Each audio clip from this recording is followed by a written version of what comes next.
Repetition થશે બરાબર. કયું રિપીટેશન થશે તો પહેલાથી કહી દઉં, ડાલ્ટનની અભિધારણાઓ જણાવો. એ અહીંયા પણ છે, એટલે મેં પીડીએફ માં લખેલું જ છે કે ડાલ્ટનની અભિધારણા તો મેં કૌંસમાં કરીને લખ્યું છે, ચેપ્ટર 1 માંથી તૈયાર કરવું આવું લખી દીધેલું છે મેં. બરાબર. ચલો બેટા, જો બધા ધ્યાન આપો બેટા કે ચેપ્ટર નંબર 2 એટલે કહેવાય કે થોડું મોટું ચેપ્ટર અને દાખલાઓથી ભરપૂર ચેપ્ટર છે બેટા. આમાં ઢગલા બંધ દાખલા છે, સ્વાધ્યાયના પણ ઢગલા બંધ છે અને ઉદાહરણમાં પણ ઢગલા બંધ છે. એવું કહેવાય કે સ્વાધ્યાયના ઉદાહરણને ભેગા કરીને 100 દાખલા છે. 100 કેટલા છે? 100. હા, 100 તો ખાલી એકલા દાખલા છે, એક્ઝામ્પલ બેટા, અને થિયરીઓ તો જુદી છે. બરાબર. હા, ઓકે. હા, છે ચેપ્ટર મોટું છે, મેં પહેલા જ કીધું બેટા, ચેપ્ટર થોડું મોટું છે બેટા. બરાબર, પણ ધ્યાન આપીશું, આપણને આવડી જશે. તો ચાલો આપણે ભગવાનનું નામ લઈને શરૂઆત કરીએ બેટા. ચેપ્ટર નંબર 2, પરમાણુનું બંધારણ. ધ્યાન આપીશું, બહુ મજા આવશે એમાં દીકરાઓ. હા, ચેપ્ટરમાં તો પહેલા મને ખબર હોવી જોઈએ બેટા, પરમાણુ એટલે શું. તો યાદ રાખો બેટા, પરમાણુ એટલે આપણે ભણીને આવ્યા. ચલો, કોઈ મને પરમાણુની સૌપ્રથમ સમજૂતી કોને આપી? તો આપણે બધા ખબર, પરમાણુની સૌપ્રથમ સમજૂતી કોને આપી બેટા? ડાલ્ટને આપી. કોને આપી બેટા? ડાલ્ટને. કઈ સાલમાં? તો ઈસવીસન 1808 માં. કઈ સાલમાં બેટા? ઈસવીસન 1808 માં. યાદ રાખો બેટા, સૌપ્રથમ પરમાણુની કોઈએ સમજૂતી આપી હોય તો કોને આપી બેટા? ડાલ્ટને. અને કઈ સાલમાં આપી બેટા? ઈસવીસન 1808 માં. કઈ સાલમાં બેટા? ઈસવીસન 1808 માં. જો હવે ધ્યાન આપીશું. બીજું કે બેટા, પરમાણુ એટલે શું? તો પરમાણુ માટે આવું કહી શકાય, પરમાણુ એટલે દ્રવ્યનો પાયાનો એકમ. શું યાદ રાખવાનું બેટા? દ્રવ્ય એટલે તત્વ. આપણે આવું પણ લખીને આવ્યા છે પહેલા ચેપ્ટરમાં, યાદ કરો. તત્વના પાયાના એકમને પરમાણુ કહે છે. શું હશે બેટા? તત્વના પાયાના એકમને પરમાણુ કહે છે. શું થયું બેટા? ત્રિષા, આપણે એવું કરો, હમણાં થોડી વાર માટે બધા મ્યુટ કરી નાખો. ચલો બેટા, થોડી વાર માટે બધા મ્યુટ કરી નાખો, એટલે અવાજ બધા નેટ એન્ડ ક્લીન મારો સંભળાય. ચલો, થઈ ગયા બધા મ્યુટ બેટા? ઓકે. તો જો બેટા, આપણે યાદ રાખીશું પહેલું બેટા કે પરમાણુની સૌપ્રથમ સમજૂતી ડાલ્ટને આપી. કઈ સાલમાં આપી? તો ઈસવીસન 1808 માં આપી. બીજું, પરમાણુ એટલે શું? તો દ્રવ્યનો પાયાનો એકમ અથવા તત્વના પાયાના એકમને પરમાણુ કહે છે. શું હશે બેટા? દ્રવ્યનો પાયાનો એકમ અથવા તત્વના પાયાના એકમને શું કહે છે બેટા? પરમાણુ કહે છે. બોલો, આવડી જાય કે ના આવડી જાય? તો વ્યાખ્યા આવે, તત્વના પાયાના એકમ અથવા દ્રવ્યના પાયાના એકમને પરમાણુ કહે છે. હવે જો અહીંયા સમજવાનું છે કે આપણને પરમાણુ શબ્દ આવ્યો ક્યાંથી? તો આપણે સમજૂતી આપીએ છીએ બેટા. તો હવે પરમાણુ શબ્દ યાદ રાખીશું બેટા. પરમાણુ શબ્દ એ ગ્રીક ભાષાના શબ્દ, ધ્યાન આપીશું બેટા, ગ્રીક ભાષાના શબ્દ નામ છે બેટા. યાદ રાખીશું, એટોમિયો. કયા શબ્દ પરથી ઉતરી આવ્યો બેટા? ગ્રીક ભાષાના શબ્દ એટોમિયો. એટોમિયો શબ્દ યાદ રાખજો. ગ્રીક ભાષાનો કયો શબ્દ બેટા? એટોમિયો. કયો બેટા? એટોમિયો પરથી ઉતરી આવે છે. અને એટોમિયો પરથી થયો બેટા એટમ, અને એટમ ઉપરથી શબ્દ આવે બેટા પરમાણુ. શું આવે બેટા? ગ્રીક ભાષાનો શબ્દ એટોમિયો, એટોમિયો પરથી શબ્દ આવ્યો બેટા એટમ, અને એટમ એટલે શું થાય બેટા? પરમાણુ. જો બેટા, ગ્રીક ભાષાના શબ્દ એટોમિયો નું અર્થઘટન શું હતું? તો એનું અર્થઘટન હતું બેટા, જેનું વધુ વિભાજન શક્ય નથી. યાદ રાખવાનું બેટા, એટોમિયો નું ગુજરાતી અર્થ શું થાય બેટા? જેનું વધુ વિભાજન શક્ય નથી. શું થાય બેટા? જેનું વધુ વિભાજન શક્ય નથી. ચલો, આટલા સુધી આવડી ગયું. ચલો, પહેલું તૈયાર કરીએ. દ્રવ્યની પરમાણુની સૌપ્રથમ સમજૂતી કોને આપી બેટા? ડાલ્ટને. કઈ સાલમાં આપી બેટા? ઈસવીસન 1808 માં. પછી પરમાણુની વ્યાખ્યા, તો બે વ્યાખ્યા યાદ રાખવાની બેટા. દ્રવ્યના પાયાના એકમને અથવા તત્વના પાયાના એકમને પરમાણુ કહે છે. શું હશે બેટા? દ્રવ્યના પાયાના એકમ અથવા તો કોના? તત્વના પાયાના એકમને શું કહે છે બેટા? પરમાણુ કહે છે. પછી આપણે યાદ રાખવાનું બેટા, જો એના પછી ખાસ કે ભાઈ પરમાણુ શબ્દ ક્યાંથી ઉતરી આવ્યો? તો ગ્રીક ભાષાના શબ્દ એટોમિયો પરથી ઉતરી આવ્યો. કયા ભાષા બેટા? ગ્રીક ભાષાના શબ્દ એટોમિયો. એટોમિયો પરથી એટમ થયો, એટમ એટલે પરમાણુ. એનું ગુજરાતી અર્થઘટન શું થાય? એટોમિયોનું ગુજરાતી અર્થઘટન બેટા, જેનું વધુ વિભાજન શક્ય નથી. શું થાય બેટા? જેનું વધુ વિભાજન શક્ય નથી. બોલો આટલા સુધી આવડી ગયું બેટા? હવે પછી એના પછી પીડીએફ માં મેં લખેલું ડાલ્ટનની અભિધારણો. તો બેટા બધાને કહું છું બેટા, ડાલ્ટનની અભિધારણો આપણે ચેપ્ટર નંબર 1 માંથી તૈયાર કરવાની. બરાબર કરી હશે, આવડતી પણ હશે કેટલા લોકોને જેને, કારણ કે આ રવિવારે બેટા એક્ઝામ જે ફરીથી મેં તમને કીધું કે આ રવિવારે તમારા ચેપ્ટર નંબર 1 ની સામાથી એક્ઝામમાં પૂછીશ એ પણ કહી દઉં. મેં તમને જે મટીરિયલ આપ્યું છે તે અને દાખલાનું મટીરિયલ આપ્યું છે તે બંનેને ભેગું કરી પેપર બનાવીશ બેટા. ડન. એમાં એમસીક્યુ નહીં હોય આ વખત. આ વખત ઓનલી ફોર ડિસ્ક્રિપ્ટિવ અને તમારા હશે દાખલા. બે જ વસ્તુ હશે. ડન માં દીકરાઓ?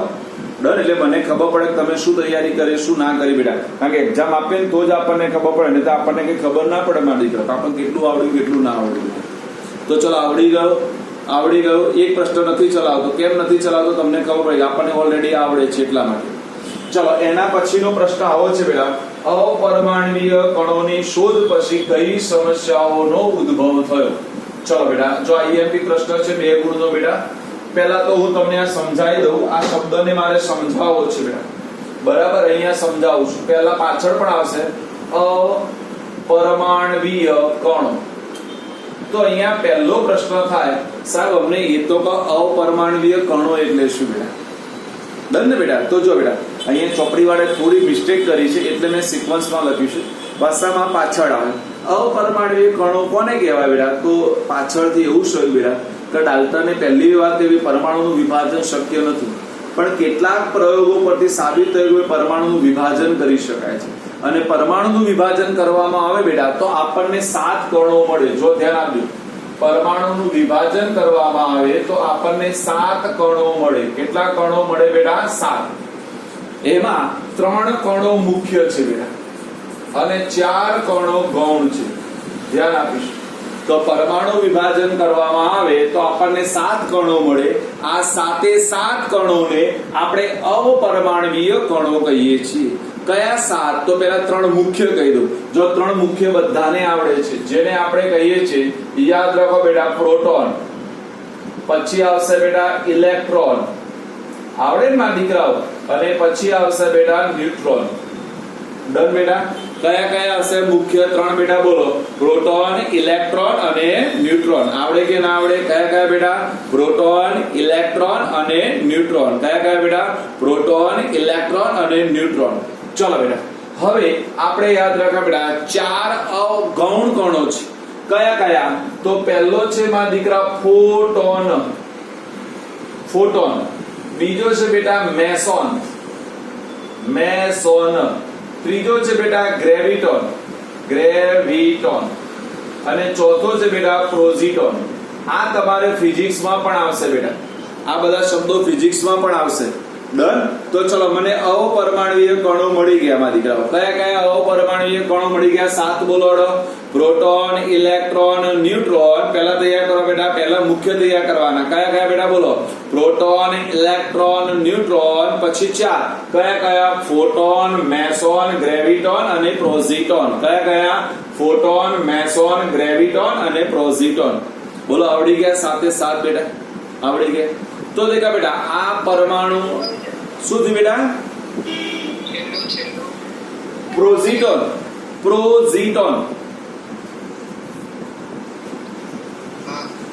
ડન બેટા? ફરીથી બોલું બેટા. જો ફોટોન, મેસોન, ગ્રેવિટોન અને પ્રોઝિટોન. ડન માં દીકરા? ઓકે. જો બેટા હવે પ્રશ્ન આવો છે કે બેટા આ અપરમાણવીય કણોની શોધ થઈ એના પછી કેટલાક પ્રશ્નો ઉદ્ભવ્યા. તો આપણો પ્રશ્ન આવ્યો છે કે અપરમાણવીય કણોની શોધ થયા પછી કયા પ્રશ્નો ઉદ્ભવ થયો, કાં તો કયા પ્રશ્નોનો મારે સામનો કરવો પડે બેટા. ડન? પ્રશ્ન શું છે બેટા?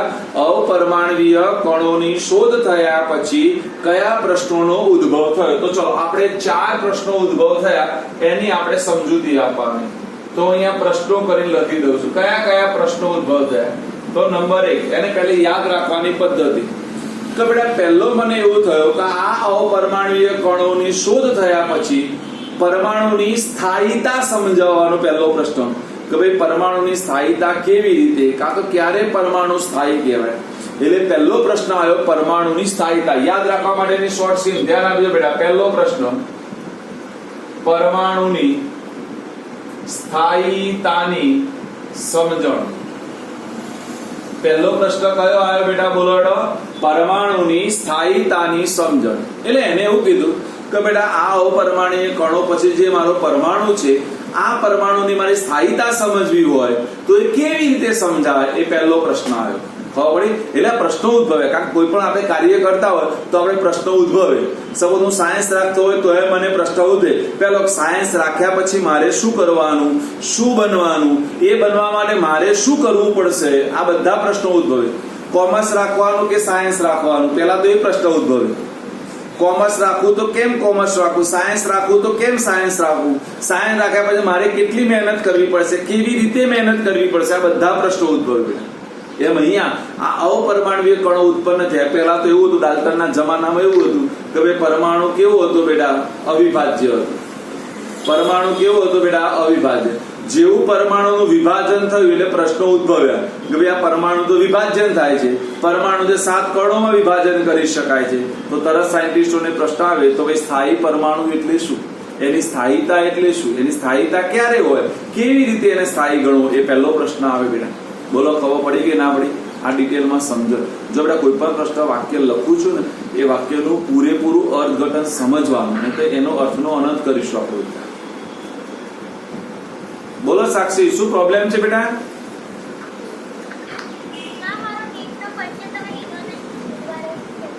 હા, એવું સમજાવું છું બેટા. હમણાં તમને નીટનો ભાઈ જો નીટનો એક કોન્સેપ્ટ છે, તમને બધાને સમજાવું તો તમને ખબર પડે. બાકી તમે બધા નીટમાં એક ગલત ફહેમીમાં જશો બેટા. હું તમને સમજાવું છું કે એની માર્કિંગ કેવી રીતે ગણાય, કેવી રીતે એના માર્ક્સ મળે, આ બધું સમજવા જેવું છે. હા, બાકી અડધા લોકોને ખબર નહીં નીટ એ વસ્તુ શું છે તે. હમણાં પૂછવું એટલે ખબર, પણ આ પ્રશ્ન પૂરો થવા તો પછી બેટા એની ચર્ચા કરીએ. બરાબર? ચલો, એટલે પહેલું શું આવશે બેટા?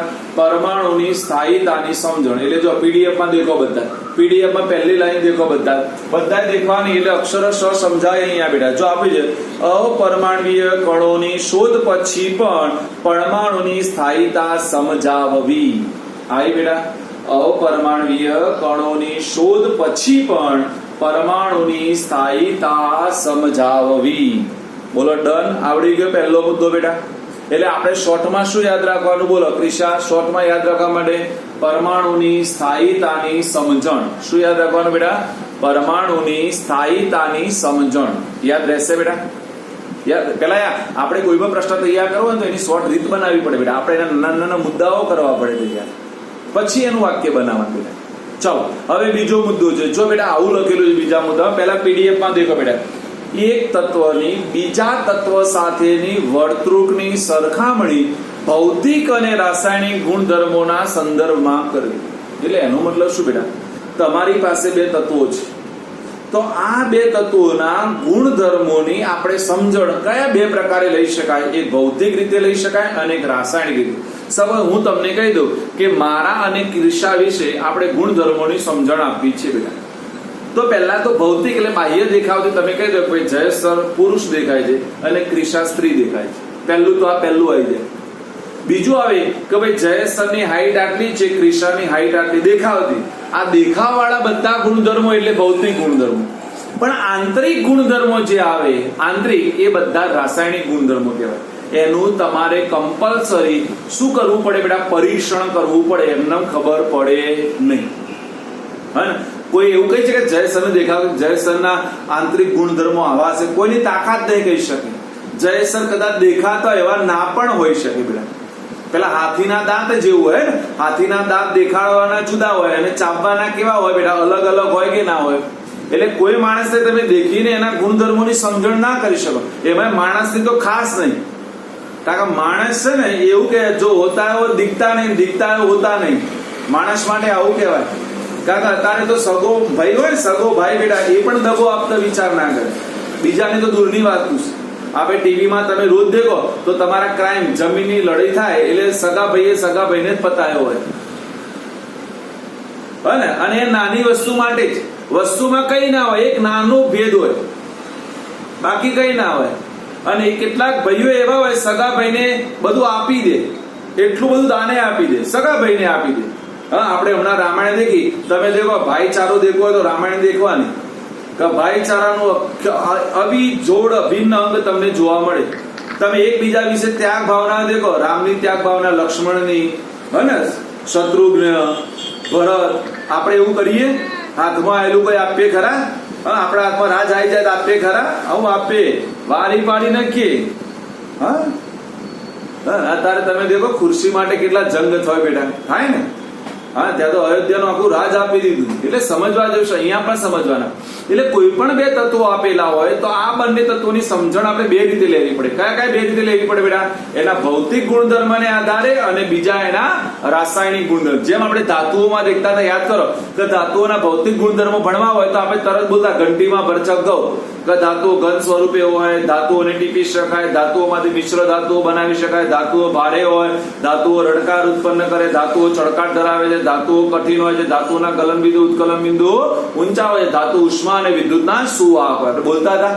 પણ આપણે રાસાયણિક ગુણધર્મો લઈએ તો એમાં બધું આવે ના આવે? કારણ કે એમાં બોલતા હતા કે ભાઈ ધાતુઓ ડાયઓક્સિજન સાથે સંયોજાઈને તેમના અનુવર્તી ઓક્સાઇડ આપે છે, ધાતુઓ ડાયહાઇડ્રોજન સાથે સંયોજાઈને તેમના અનુવર્તી હાઇડ્રાઇડ આપે છે, ધાતુઓ ડાયક્લોરિન સાથે સંયોજાઈને તેમના અનુવર્તી ક્લોરાઇડ આપે છે, ધાતુઓ એસિડ સાથે સંયોજાઈને ક્ષાર બનાવે છે અને ડાયહાઇડ્રોજન વાયુ મુક્ત કરે છે. યાદ આવે છે? આવે છે કે નહીં આવતું બેટા? તો એનો મતલબ દેખો કે પેલામાં પ્રક્રિયાઓ આવે, તમારે રિએક્શન કરવી પડે, પ્રયોગ કરવો પડે. જ્યારે ભૌતિક ગુણધર્મ પ્રયોગની જરૂર પડે નહીં, એ દેખાવથી ખબર પડે. બોલો, ખબર પડી બેટા? જો હજુ કહું છું બેટા, મારું કામ એટલું છે બેટા, હું તમને કોઈ પણ શબ્દ લઈશ તો એ શબ્દને અક્ષરશઃ સમજાવો બેટા. કારણ કેમેસ્ટ્રી વસ્તુ કેવી છે, જ્યાં સુધી સમજશો ને બેટા, હું ફરી કહું, જો 11 ને વ્યવસ્થિત સમજ્યા નહીં તો 12માં ગુલ્લી ઉઠશે. હું તમને એક્ઝામ્પલ આપીશ, આપણે ક્લાસ ચાલુ થાય ને એટલે આપણી પાસે 12માના કેટલાક લોકો છે આપણી જોડે બેટા, એમાં કેટલાક એવા છે કે આપણી પાસે 11માં નતા, 12માં જ આવ્યા છે. તો એ લોકોનું જયારે ભણાવું ને ત્યારે એવું કહે છે, સાહેબ હારું પેલું 11 નું ખબર જ નહીં પડતી.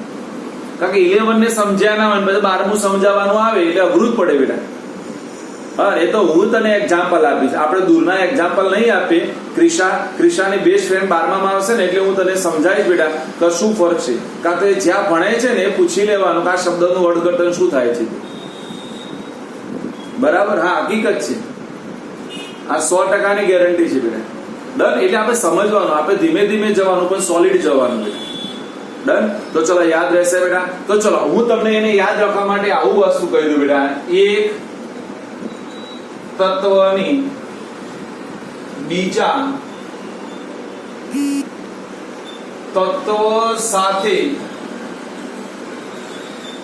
ભૌતિક અને રાસાયણિક ગુણધર્મોની સમજણ.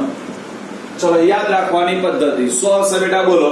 એક તત્વની બીજા તત્વ સાથે ભૌતિક અને રાસાયણિક ગુણધર્મોની સમજણ. એટલે આપણે કમ્પેરિઝન કરવાની કે ભાઈ આ તત્વ ને આ તત્વ વિશે શું કમ્પેરિઝન. આપણે કઈ કમ્પેરિઝન નહીં કરતા. હું એવું કહી શકું કે મારું વજન વધારે, બોલો સાચું કે ખોટું વાક્ય?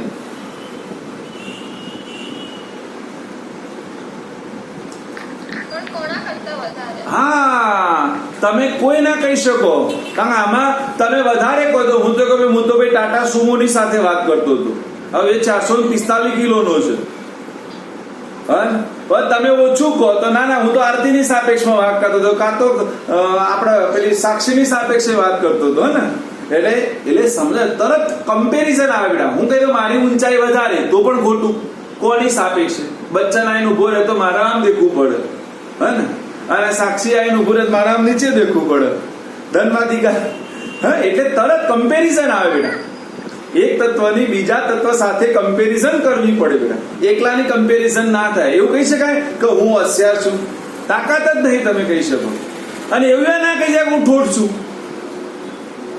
અને એવું ના કહી શકાય, હે ને? કારણ કે કોની સાપેક્ષે વાત કરો છો એ મહત્વનું છે મારા દીકરા. એટલા માટે કીધી એક તત્વની બીજા તત્વના ભૌતિક અને રાસાયણિક ગુણધર્મોની સમજણ, એટલે સરખામણી કરવાની, કમ્પેરિઝન કરવાની કે ભાઈ આનો આના કરતા વધારે છે તો કયો ગુણધર્મ વધારે, કેવી રીતે વધારે, એની વાત આવે. ડન માં દીકરાઓ? બોલો, ખબર પડી બીજા ગુણધર્મમાં? ત્રીજો ગુણધર્મ પીડીએફ માં દેખો બધા. ત્રીજો ગુણધર્મ પીડીએફ માં નજર મારો માં દીકરાઓ. જુદા જુદા પરમાણુઓના સંયોગીકરણથી બનતા જુદા જુદા અણુઓના સર્જનની સમજણ આપી. ચલો, ડાલ્ટનની અભિધારણાઓનો ત્રીજો નિયમ યાદ કરો કે જુદા જુદા તત્વોના પરમાણુઓને રાસાયણિક સંયોગીકરણના નિયમથી જોડી શકાય છે.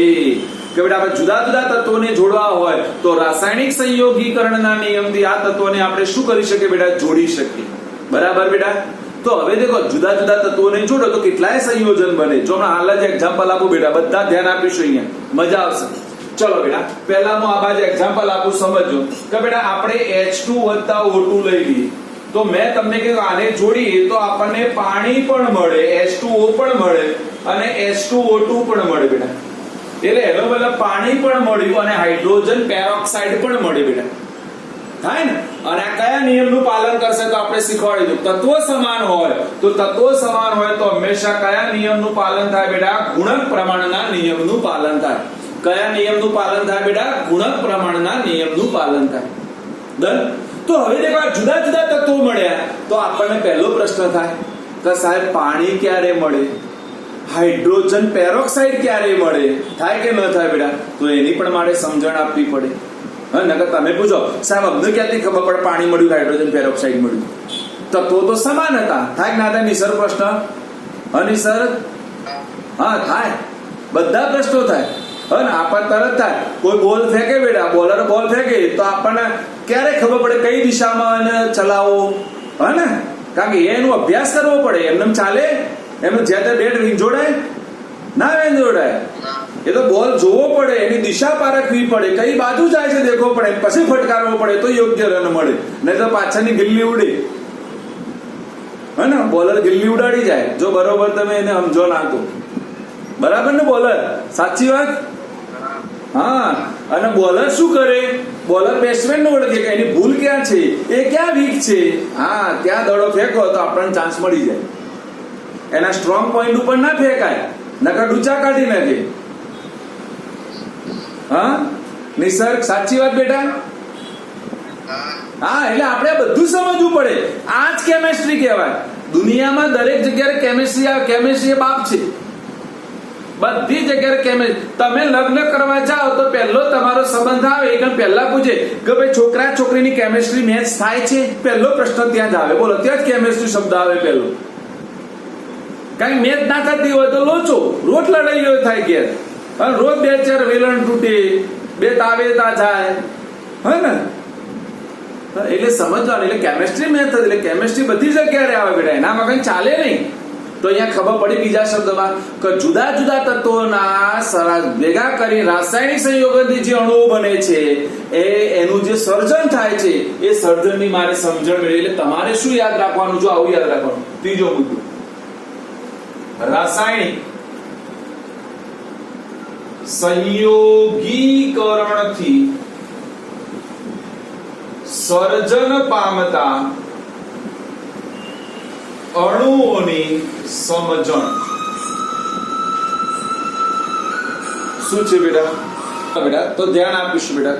ત્રીજો મુદ્દો મહત્વનો કે રાસાયણિક સંયોજનથી આપણે જ્યારે જુદા જુદા સંયોજનને આપણે ભેગા કરીએ છીએ બેટા, અને ત્યારે જે અણુઓ મળે છે એની પણ આપણે સમજણ મેળવવી પડે. ક્યારે કયું સંયોજન મળશે, ક્યારે કયું સંયોજન નહીં મળે એ સમજવું પડે. ડન બેટા? અને એના માટે કયા નિયમને સમજવો પડે ખબર છે કોઈ બેટા? નિશ્ચિત પ્રમાણનો નિયમ સમજવો પડે. કયો બેટા? નિશ્ચિત પ્રમાણનો નિયમ. કારણ કે જો બેટા આપણે H2 સાથે, જો એ સમજાઈ દઉં એટલે ખબર પડે, H2 સાથે અડધો O2 જોડીએ તો પાણી મળે, અને H2 સાથે આખે આખો O2 જોડી દઈએ તો આપણને શું મળે બેટા? હાઇડ્રોજન પેરોક્સાઇડ મળે. શું મળે બેટા? હાઇડ્રોજન પેરોક્સાઇડ મળે. ડરવા દીકરાઓ, એટલે આ સમજણ લેવાની છે. ચોથો મુદ્દો તો સૌથી સરળ છે બેટા. ચોથો બધાને આવડવો જોઈએ. એ તો આગળ પણ આપણે ભણીને આવ્યા છીએ બેટા. જો એને કીધું છે પરમાણુ દ્વારા શોષાતે કે ઉત્સર્જન પામતા વિદ્યુત ચુંબકીય વિકિરણ લાક્ષણિકતાઓનો સ્વભાવ કે ઉદ્ભવ સમજવો. જો બેટા આપણે યાદ કરો, આપણે બે શબ્દો સમજાયા હતા. કોઈ પણ પરમાણુ હોય, જો અહીંયા સમજાવું છું બેટા, અત્યારથી સમજી લેજો, આ શબ્દો મગજમાં ભરી રાખજો. હંમેશા પ્રક્રિયક આપેલો હોય. પ્રક્રિયક એટલે ખબર પડે છે ને બધાને બેટા. આપણે આ તીરની નિશાની હોય ને, રાસાયણિક પ્રક્રિયામાં તીરની નિશાની, તો આ બાજ હોય એને પ્રક્રિયકો કહેવાય બેટા, બરાબર. અને આ બાજ હોય એને નિપજો કહેવાય, બરાબર. એટલે જેની પ્રક્રિયા થાય એ પ્રક્રિયકો, અને જે મળે એને શું કહેવાય બેટા? નિપજ કહેવાય. શું કહેવાય બેટા? નિપજ કહેવાય. પપ્પા ને મમ્મી પ્રક્રિયકો કહેવાય ને આપણે બધી નિપજો કહેવાય, બરાબર ને? હા, યાદ રાખવાનું, બરાબર. નિસર્ગ સાચી ખોટી વાત? સાચી વાત. આ ખુશ થઈ ગયો. ક્યારે પ્રક્રિયક બનવું છે? હા, ઓકે, ચાલો બેટા યાદ રાખો. તો યાદ રાખો બેટા કે જ્યારે પ્રક્રિયકોના બંધો તોડવા હોય, આ બધું યાદ રાખીશું બેટા. ડિટેલમાં અહીંયા એટલા માટે સમજાવું, જ્યારે પ્રક્રિયકોના બંધો તોડવા હોય ત્યારે હંમેશા યાદ રાખો બેટા, ઉષ્મા આપવી પડે. શું કરવી પડે બેટા? ઉષ્મા આપવી પડે. એટલે એ પ્રક્રિયા હંમેશા ઉષ્મા શોષક કહેવાય. યાદ આવ્યું? જે રાસાયણિક પ્રક્રિયામાં ઉષ્માનું શોષણ થતું હોય તેવી રાસાયણિક પ્રક્રિયાને ઉષ્મા શોષક પ્રક્રિયા કહે છે. અને નિપજો આપેલી હોય બેટા, ત્યાં હંમેશા ઉષ્મા મુક્ત થાય. શું યાદ રાખવાની બેટા? ઉષ્મા મુક્ત થાય. માટે એ પ્રક્રિયા હંમેશા બેટા ઉષ્મા ક્ષેપક હોય. કેવી હોય બેટા? ઉષ્મા ક્ષેપક હોય. ડન. એટલે એનો મતલબ પ્રક્રિયકો બાજુની પ્રક્રિયા હંમેશા ઉષ્મા શોષક અને નિપજ બાજુની હંમેશા ક્ષેપક. એટલે એને કીધું છે બેટા કે જ્યારે આપણે પરમાણુ લઈએ અને ત્યારે ઉષ્માનું શોષણ થાય છે કે ઉષ્માનું ઉત્સર્જન થાય છે, એની પણ મારે સમજણ લેવી પડે. ડરમાં દીકરાઓ, એટલે કઈ ચાર વસ્તુ સમજવી? બોલો બોલો. અપરમાણવીય કણો પછી કઈ સમસ્યાઓ ઉદ્ભવી બેટા? તો પહેલું શોર્ટમાં યાદ રાખવાની, પરમાણુની સ્થાયીતાની સમજણ. શું આવશે? પરમાણુની સ્થાયીતાની સમજણ. બીજી, એક તત્વની બીજા તત્વના ભૌતિક અને રાસાયણિક ગુણધર્મોની સમજણ. ત્રીજી, રાસાયણિક સંયોગીકરણથી સર્જન પામતા અણુઓની સમજણ. અને પરમાણુ દ્વારા ઉષ્માનું શોષણ થશે કે ઉત્સર્જન થશે તેની સમજણ મેળવવી. બોલો, આવડી જાય? વિચાર કરો, પ્રશ્ન આવડો હતો, એને સમજાવવા માટે આટલો સમય લેવો પડે. વાક્ય 4 જ હતો. હા બેટા. અપરમાણ્વીય કણો ક્યાં હોય?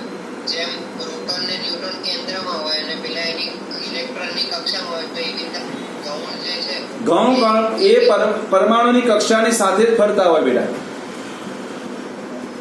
તો એ જે મુખ્ય છે એના કોઈ પાર્ટ જ ના હોય? ના બેટા, હંમેશા ગૌણનો કોઈ પાર્ટ ના હોય. ગૌણ વસ્તુ ને એમને એની ગણતરી થતી નથી બેટા.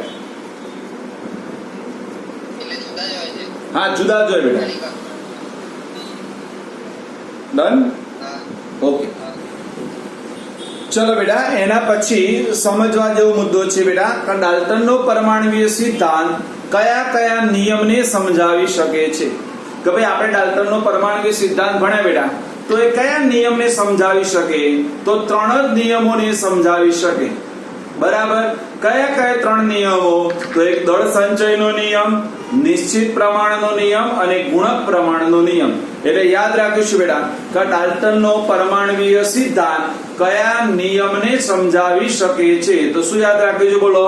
ડાલ્ટનનો પરમાણુય સિદ્ધાંત કયા નિયમને સમજાવી શકે બેટા? નંબર 1 દળ સંચયનો નિયમ, નંબર 2 નિશ્ચિત પ્રમાણનો નિયમ અને નંબર 3 કયો હશે? ગુણક પ્રમાણનો નિયમ. આવડશે બેટા? તો એનો મતલબ હું ઊંધું પૂછું તો બેટા કે ડાલ્ટનનો પરમાણુય સિદ્ધાંત કયા નિયમને સમજાવી શકતો નથી? હા, એના સિવાય બધા તે સંયોજિત ભારના નિયમને, ગેલ્યુસેકના નિયમને, એવોગેડ્રોના નિયમને, અને આ બધાને ના સમજાવી શકાય બેટા. એટલે આપણે એવું નહીં, એવું તૈયાર, હા, એટલે આપણે બંને રીતે તૈયાર રાખવાનું બેટા, કોને સમજાવી શકે અને કોને ના સમજાવી શકે. ડનમાં દીકરાઓ, બોલો, ખબર પડી બધાને? હવે જો બેટા, અહીંયા પહેલો પ્રશ્ન થાય કે સાહેબ પરમાણુ, ઓકે, પહેલા 1-2 વસ્તુ ચલાવી દઉં, પછી પ્રશ્નનો જવાબ આપો બેટા. કે બેટા ધ્યાન આપો કે ભાઈ આપણને દરેકને પ્રશ્ન થાય કે સાહેબ પરમાણુનું વિભાજન થયું, ભાઈ બધા મ્યુટ કરી નાખો બેટા, મ્યુટ રાખો મોબાઈલ. પરમાણુનું વિભાજન થી ખબર કેવી રીતે પડે? તો જો ખરેખર કેટલીક ઘટનાઓ આપણે એમનેમ કરતા હોય ને એમાંથી પરમાણુના વિભાજનની શોધ થાય. જો પરમાણુનું પહેલું વિભાજનની શોધ કેવી રીતે થઈ?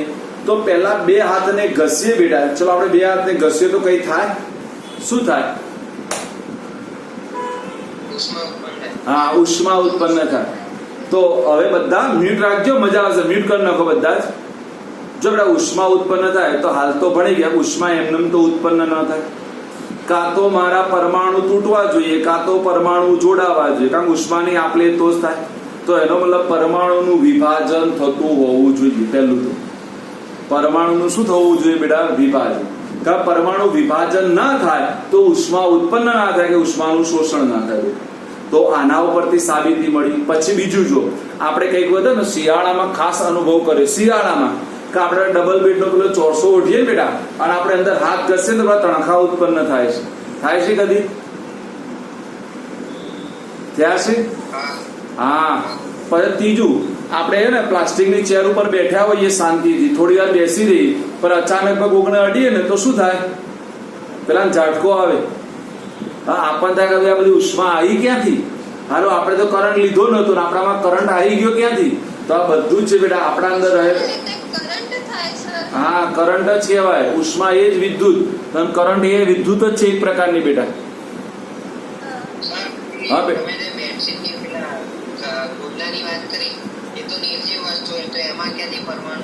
કયા પેન્સિલ ની વાત કરી મેં? હા, હું તમને સમજાવું બેટા. જો બેટા આમાં નિર્જીવ અને સજીવને કોઈ લેવા દેવાના. કોઈ જગ્યાએ એવું નથી કીધું પરમાણુ એકલા સજીવમાં જ હોય.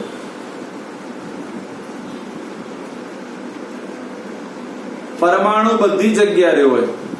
આપણે બેટા આ લાકડું લઈએ, લાકડું તો લાકડામાં પણ કાર્બન હોય. લાકડું કાર્બન વગર બને નહીં.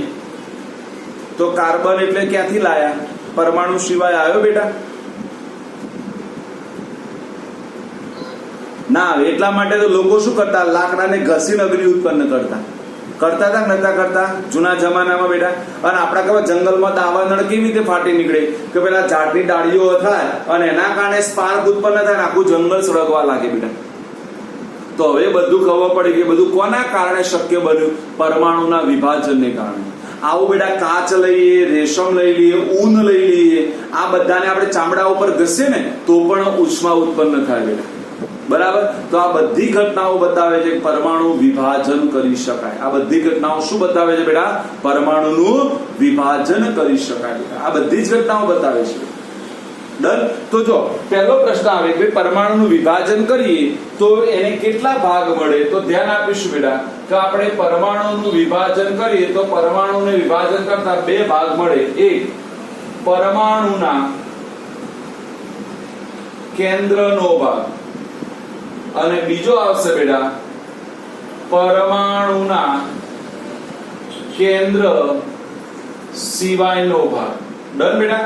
કે ભાઈ પરમાણુનું આપણે વિભાજન કરીએ તો આપણને બે ભાગ મળે. કયા બે ભાગ મળે બોલો બેટા?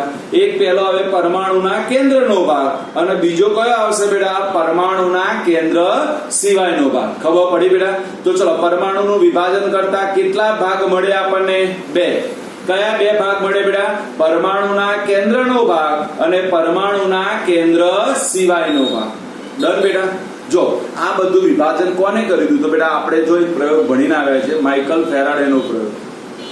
બરાબર? તમે નતા તો કે તમારા સિલેબસ બદલાઈ ગયો છે એટલે તમારે નતો આવતો, જૂના સિલેબસમાં આવતો બેટા. માઇકલ ફેરાડેનો કે લોખંડની ચમચી હોય એના ઉપર ધાતુનો ઢોળ ચઢાવી શકાય બેટા. બરાબર? હા, એ હું તમને આખો પ્રયોગ સમજાવીશ, પણ આજે નહીં. એ પ્રયોગને આપણે અહીંયા મુલત એટલે આપણે અહીંયા સુધી આજે તૈયાર કરીએ છીએ બેટા કે પરમાણુને બે ભાગમાં વહેંચાય, પરમાણુ કેન્દ્ર અને પરમાણુ કેન્દ્ર સિવાય. એના પછી હું તમને આખો એક પ્રયોગ સમજાવી જે અહીંયા આપેલો નથી બેટા, પણ મારે સમજાવવો છે. ડન? પણ આજે નહીં, મારે આજે જો જે સમજાવવું છે થોડું ઇમ્પોર્ટન્ટ છે બેટા. જો કેટલાકને આ પ્રશ્ન છે હું તમને સોલ્યુશન આપી દઉં. જે ડબલ ઈ હોય કે નીટ હોય, બધા ધ્યાન આપજો બેટા. જો જે ડબલ યુ હોય કે નીટ હોય, આ બંનેમાં બેટા આપણને બધાને ખબર નેગેટિવ માર્કિંગ સિસ્ટમ છે. ખબર છે બેટા? હા, ખોટા પડે એટલે આપણા માર્ક્સ જાય, ખબર છે ને? હા, તો જો બેટા હવે આ કેવી રીતે ગણતરી થાય છે શીખવાડું છું, બધા ધ્યાન આપી દો, કોઈ વચ્ચે બોલશે નહીં, બધા મ્યુટ કરી નાખશે તો સંભળાશે વ્યવસ્થિત, નેટ એન્ડ ક્લીન. મ્યુટ કરી નાખો બેટા. જો માની લો બેટા, જો આ સમજાવું છું, નીટ અને JEE ના જુદા જુદા પ્રશ્નો હોય છે, જુદા જુદા, પણ આપણે એક કોમન લઈએ કે સપોઝ માની લો કે JEE અને નીટમાં 50 પ્રશ્નોની તમારી એક્ઝામ છે, માની લો. કેટલા માર્ક્સ, કેટલા પ્રશ્નો છે બેટા? 50. અને જો તમારા સાચા પડે, સાચા, તો આપણને ખબર હોવી જોઈએ બેટા 4 ગુણ મળે છે આપણને. કેટલા ગુણ મળે છે? સાચાના 4 ગુણ. અને ખોટો પડે તો યાદ રાખજો બેટા, ખોટો પડે તો આપણો 1 ગુણ માઇનસ થાય છે. 1 ગુણ શું થાય છે બેટા? માઇનસ થાય છે ખોટા. કેવી રીતે કાઉન્ટડાઉન થાય પહેલા સમજજો. હાલ આટલું યાદ રાખજો બેટા કે તમારા કોઈ પણ પ્રશ્નો સાચા પડે તો બેટા 4 માર્ક્સ તમને મળે છે, અને તમારો ખોટો પડે તો એનો 1 માર્ક્સ જાય છે. જો હવે કેવી રીતે કેલ્ક્યુલેશન થાય સમજો બેટા. અને કોઈ પણ જગ્યાએ તમે કોઈ પ્રશ્નને એટેન્ડ ના કરો, કેટલીક એવું થાય કે હું એ પ્રશ્ન છોડી જ દઉં, મને બીક હોય કે આ ખોટો પડશે ને મારો માર્ક્સ જશે, તો એનો કોઈ પણ માર્ક્સ મળે પણ નહીં અને કપાય પણ નહીં. ખબર પડી? હવે સમજજો બધા, હું એક એક્ઝામ્પલ સાથે સમજાવું. મેં 40 પ્રશ્નો એટેન્ડ કર્યા, એટલે એનો મતલબ કે મેં 40 માં ટીક માર્ક કર્યું હોય, એમાં 10 પ્રશ્નો તો હું ટીક માર્ક કરી જ નથી. સમજજો પહેલા, ખબર પડી? મેં કેટલા પ્રશ્નો એટેન્ડ કર્યા બેટા? 40. ડન? ઓકે. હવે માની લે કે આ 40 માંથી મારા 30 પ્રશ્નો સાચા પડે, સમજજો, અને મારા 10 પ્રશ્નો ખોટા પડે. ડન? પડી ખબર? ચલો, આપણે શું ભણાયો? સાચાના કેટલા માર્ક્સ બેટા? 4. તો એનો મતલબ 30 ગુણ્યા 4 થઈ જાય, એટલે એનો મતલબ કેટલા થશે બેટા? 120. 120. ચલો, ખોટાનો કેટલો માર્ક્સ બેટા?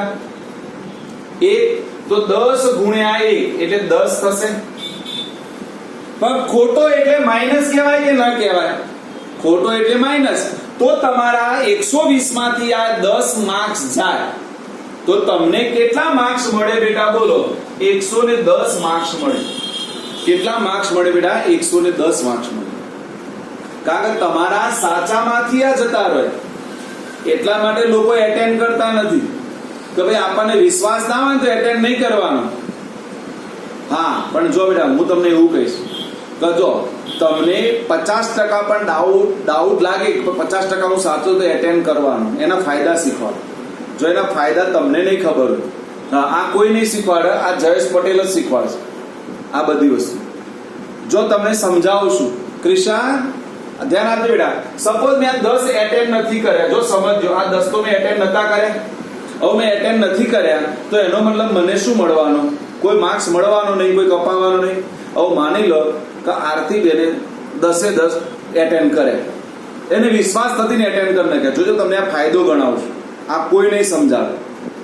પણ આ ક્યારે કરવાનું? તો આ એનો મહત્વ સમજાવું. તમને એવું લાગે 70% સુધી એવું લાગે કે આ સાચો છે, 50% સુધી લાગે સાચો, તો એ એટેન્ડ કરવાનો. જો તેનો ફાયદો સમજાવો. ચલો, 50% સુધી એવું લાગે સાચો છે તો એનો મતલબ તમારા 5 પ્રશ્નો ખોટા પડે, 5 પ્રશ્નો સાચા પડે કે ના પડે સંભાવના પ્રમાણે. આપણે 10 એટેન્ડ કર્યા હોય, એમાંથી માની લો 5 ખોટા પડે અને 5 સાચા પડે, તો એ તમને ફાયદો થાય. કેવી રીતે ફાયદો થાય? ગણ્યો કદી?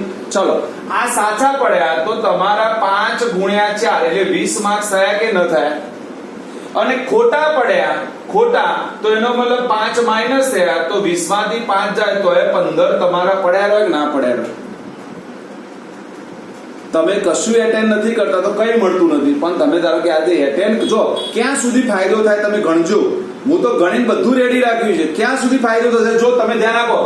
આ 10 માંથી ફક્ત તમારા 3 જ સાચા પડે. કેટલા? 3. 2 સાચા પડે, ફક્ત 2. 10 માંથી માની લો તમારા 2 સાચા પડ્યા અને 8 ખોટા પડ્યા. બોલો, આટલી શક્યતાઓ તો ના જ હોય કે ના હોય? આવું તો રોલા જેવું આપણે કરીએ જ ના બેટા. તોય તમે દેખો, તોય તમને નુકસાન ના થાય. કેમ? જો ગણો, 2 4 8 થાય, અને આનો 1 માર્ક્સ એટલે 8 એકા 8 થાય, તોય 0 માર્ક્સ. આમે તમે એટેન્ડ નતા કરવાના અને આમે એટેન્ડ કરો નહીં, માંથી 2 સાચા પડે તોય નુકસાન નથી. પણ હવે ધારો કે 2 ના 3 સાચા પડી ગયા તો ફાયદો થવાની શરૂઆત થાય કે ના થાય? હા, એટલે આ બધું સમજવાનું. કેટલા લોકો એટેન્ડ કર્યા વગર આવતા રહે. હું તો એવું જ કહું, બધા એટેન્ડ કરવાના. હા, કેવા એટેન્ડ નહીં કરવાના કે જેના વિશે આપણે બિલકુલ માહિતગાર નથી, મને કોઈ ટપ્પી નથી પડતી, તો જ એટેન્ડ નહીં કરવાનો. બાકી તો એટેન્ડ કરવાનો અને કરવાનો જ. ખબર પડી કે ના પડી માં દીકરાઓ?